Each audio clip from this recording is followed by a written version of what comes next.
At least 100 people have died after a fire broke out at a wedding in northern Iraq. Authorities are warning that the death toll could rise. 150 others are said to have been injured. It happened in a mainly Christian part of Hamdaniya district in the province of Nineveh. Up to 1,000 people were at the ceremony. Officials say most of the injured were burned and were struggling to breathe. It's reported that fireworks may have started the blaze. Iraq's Prime Minister Mohammed Shia al Sudani has ordered an investigation. A whole family has passed away. I found the 4 of them dead. Had I gone to the wedding with them, I too would have died. Each member of my family is gone now. My family, my children and my brother. They only take money. The hall does not have any fire extinguishers, and the owner also brought barley grass used as ceiling materials. Unfortunately, we Christians witnessed this because of him. Mahmoud, Abdelwahed's live for us in Baghdad. So bring us up to date with what's been happening and also the theories about what caused the fire, Mahmoud. Well, 3 days mourning has been announced in the northern city of Nineveh following that tragedy that claimed lives of dozens of innocent civilians who were celebrating a wedding in Hamdaniya districts. And now operations have been going simultaneously.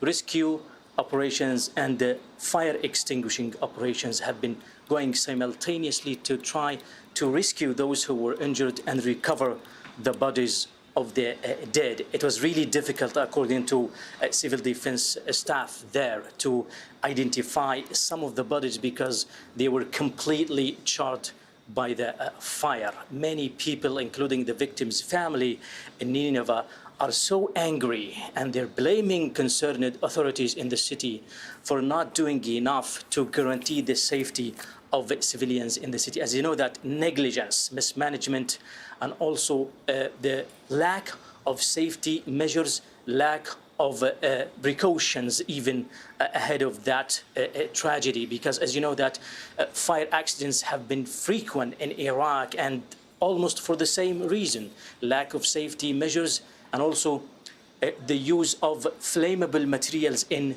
constructions of facilities, including hospitals, wedding halls, and also other medical facilities.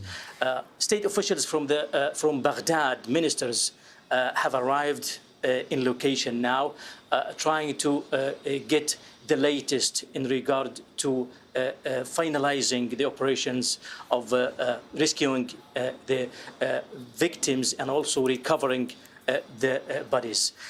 Numbers are conflicting due to the fact that many victims' families have taken their loved ones who died directly to their houses. Some have not been identified yet, as I just mentioned, because they're completely charred by the fire. The reason for that, the cause of the fire, according to local authorities, is the use of fireworks that ignited the first flame in the wedding hall. Mahmoud, tell us about why there seem to be so few safety controls when it comes to building regulations in Iraq. Well, look at consecutive governments have not been doing enough to work on that issue, to fix that issue. As you know, that mismanagement, corruption, and also a lack of responsibility here in regard to consecutive governments and concerned authorities, despite the fact that there have been warnings, there have been actual cases, actual accidents on the ground. Remember, 3 years ago, another tragedy happened in a medical center, a hospital actually, in Baghdad, in the capital, Baghdad, in Ibn al-Khatib hospital, if you remember, and took the lives of over 90 civilians, including patients who died in that hospital. And that was followed by another tragedy in the Qar province in the south of Iraq, in Nasiriyah city, in Imam al-Hussein hospital, where over 100 people, including patients and patients' families, were also killed by a fire that broke out in the building. And that was, by the way, stimulated, that was helped, exacerbated by flammable materials used in construction of those medical facilities. So all these accidents have not been giving enough warning to authorities. That what makes people, especially victims' families, are very angry at authorities, accusing them of negligence and mismanagement. Mahmoud Abdelwahed talking to us from Baghdad. Mahmoud, thank you very much indeed.